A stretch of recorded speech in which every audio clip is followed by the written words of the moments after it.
Jadi thariqahnya sempurna, syariatnya sempurna. Begitu juga ruhaniyatuh wa jismaniyatuh. Ini syariatnya Nabi bukan hanya memenuhi kebutuhan ruhaniyah saja, enggak, jismaniyahnya juga. Kita bukan cuma dipenuhi kebutuhan rohani, enggak, jasmani kita. Makanya saya pernah sampaikan di pengajian bulanan, saudara. Dulu bid'ah yang pertama kali muncul pasca wafatnya Nabi itu asyaba', rasa kenyang. Nabi dulu dikasih dokter. Ketika Nabi dapat membalas surat, dulu Nabi sebar surat, saudara, kepada raja-raja termasuk Raja Kipti. Saat itu Raja Kipti selain memberikan budak wanita, dikirim juga dokter. Nah, dokter ini keselama di Madinah, sehari nggak ada yang berobat, 2 hari nggak ada yang berobat, sebulan nggak ada yang berobat, setahun nggak ada yang berobat. Lapor, dibilang kok antik betul di Madinah nih, nggak ada yang berobat. Kalau di Mesir tiap hari ngantri, padahal belum ada BPJS tuh. Kok rame? Dia tanya kok bisa? Apa jawab Nabi SAW? Kita ini kaum yang nggak makan kecuali lapar dan berhenti sebelum kenyang. Sepertiganya buat makan, sepertiganya buat minum, sepertiganya buat napas. Kata ini dokter dari Kiptiyah, saudara, dibilang itu nisfu ilmi tib, itu setengahnya ilmu kedokteran. Makanya kata Sayyidatuna Aisyah mengatakan awwalu bid'atin zaharat ba'da wafatir Rasul asyaba'. Bid'ah pertama yang muncul pasca wafatnya Nabi adalah rasa kenyang. Makanya kenapa kemudian saat ini banyak penyakit, saudara? Karena nggak ikut nabinya.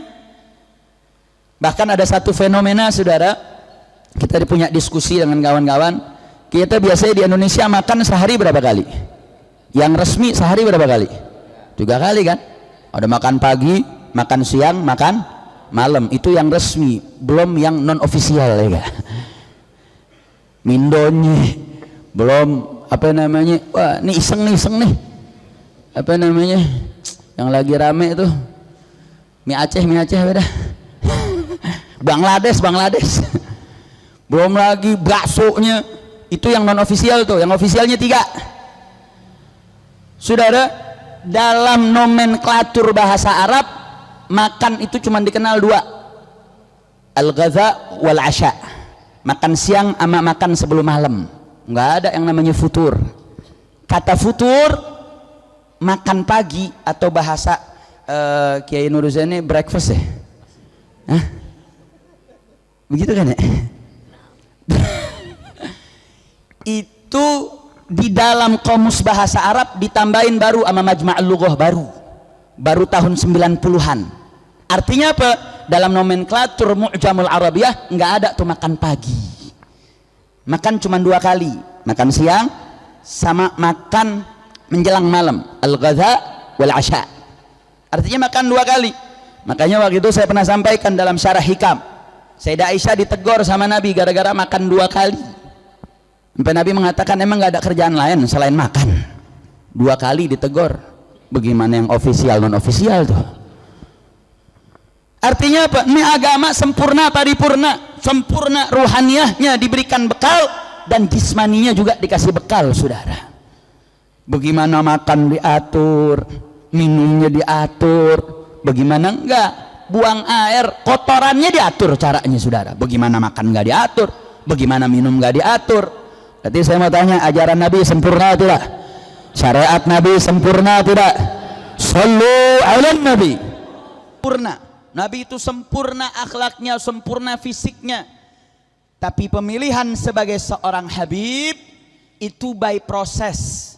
Setelah menjalani ragam ujian dengan bukti empirik di fase umur 40 tahun ketika mendapati julukan Al-Amin, kemudian Nabi diangkat sebagai Habib.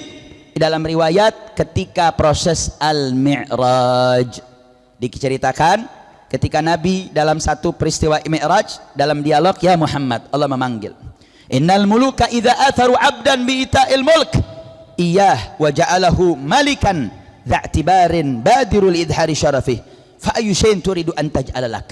Lihat, Nabi ditawarkan kekuasaan oleh Allah. Apa kata Allah dalam riwayat ini saudara?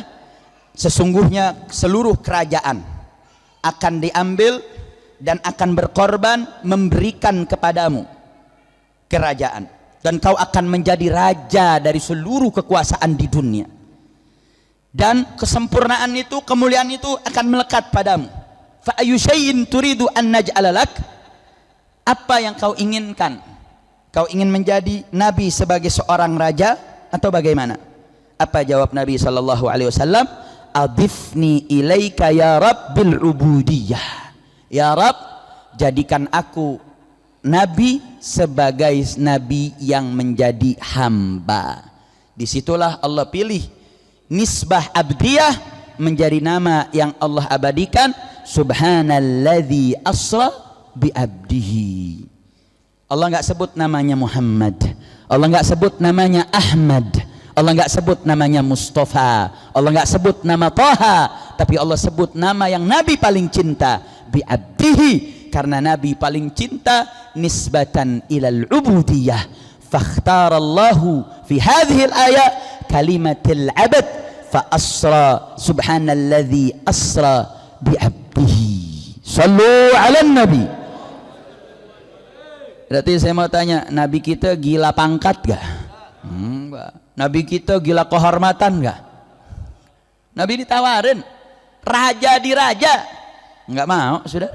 Enggak, Nabi kita enggak milih, ditawarin, yang nawarin Allah kok. Karena sikap Nabi itulah apa yang terjadi. Hadza ma talabtu walaka ma hadza ma talabtu walaka ahsan min hadza wa huwa idhafatuka ilaina bil habibiyah. Ya Muhammad, kau minta bil ubudiyah, diangkat sebagai seorang hamba, tapi apa yang Allah berikan? Walaka ahsan min hadza, aku berikan yang lebih baik daripada itu. Idhafatuka ilaina bil habibiyah, yaitu penyandaran namamu kepada kami, kata Allah, bil habibiyah, sebagai magamul habib. Sejak saat itu magamul habibiyah dilekatkan Allah. Fa anta habibullah, engkau adalah kekasih Allah. Fala syak annal mi'raj kana ba'dal bi'tsah wal kamal wal ibtihaj. Makanya Imam Busiri, ini kedalaman pemahaman Imam Busiri dalam ilmu tarikh. Bagaimana Imam Busiri memilih kata thumma sebagai bentuk isyarah pemilihan magamul habibiyah yang disematkan Allah kepada Rasulnya, itu terjadi pasca peristiwa Al-Mi'raj. Sallu ala nabi. Makanya dulu Syekhi ketika kita membahas kitab Burdah, beliau katakan kalau anda mau baca Burdah, selain pegang syuruh, pegang juga kitab Mawahibul Laduniyah Imam Al-Qastalani, begitu juga dengan mukhtasarnya Syekh Yusuf Nabahani dengan kitab Anwarul Bahiyah, begitu juga kitab Khosaisnya Imam Suyuti, dan kumpulin ragam kitab-kitab sejarah. Kau baru tahu siapa itu makamnya Imam Busiri. Kau baru tahu siapa itu Imam Busiri yang punya magamul azim, yang punya kedudukan yang mulia. Jadi Burdah ini bukan hanya tunsyat, bukan cuma didengdangkan dan dibaca, tapi Burdatul Madih itu menjadi ringkasan, menjadi kesempurnaan. Kalau pengen tahu tentang fisik, akhlak, perangai, sejarah, tentang khosais, syama'il, itu dirangkumkan oleh Imam Busiri dalam 10 fasalnya. Makanya nggak heran di Azhar dijadikan muqarrar, dipelajarin dan diujiankan, saudara. Makanya dulu saat kita, jangankan di jamiah, ini kita waktu di Azhar ini dipelajarin, diuji sama ustadznya, disuruh ngapal, habis itu dites, ditanya. Bahkan saya ikuti syarah ini 2 kali. Syekhi ngajarin syarah gaya sastra, syarah gaya sufi. Kata Syekhi, ente mau minta aneh syarah gaya apa lagi? Gaya balagoh bisa. Balagohnya mau dipretelin, mau dalam ilmu ma'aninya saja aneh bisa, atau dalam ilmu bayannya saja bisa, atau dalam ilmu badi'nya saja. Wah, itu berlimpah di Burdah, saudara. Jadi Burdah yang anda rutinkan baca nih, ini bukan satu nas adabi yang biasa, tapi dia menjadi nasun adabiyun rafi'un, yang bisa mengantarkan kita sampai ila magam mahabbati nabiyina Muhammadin sallallahu alaihi wasallam. Sallu ala nabi. Terakhir, thumma alam anna fi hadzal bait ima'un ila wajh intidhar al-istifa ilal muddatil arba'iniyah, bahwa pemilihan nabi ini dipilih sebagai seorang nabi dan rasul di umur 40 tahun.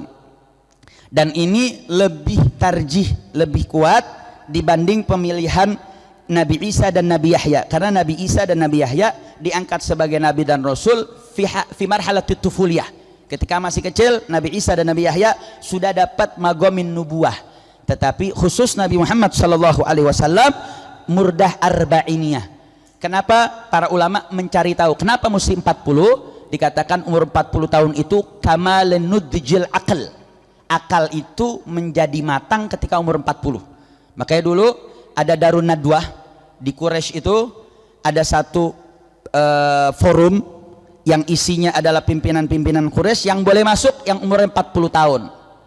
Yang bisa masuk duna arba'in itu salah satunya Abu Jahal. Karena Abu Jahal termasuk orang yang cukup cerdas dan pintar. Makanya kenapa disebut Abu Jahal? Karena kecerdasannya nggak bisa mengantarkan dia dapat hidayah. Karena salah satu Umarain yang dulu pernah ada harapan masuk Islam, itu salah satunya Umar ibn al-Khattab, salah satunya adalah Abu Jahal.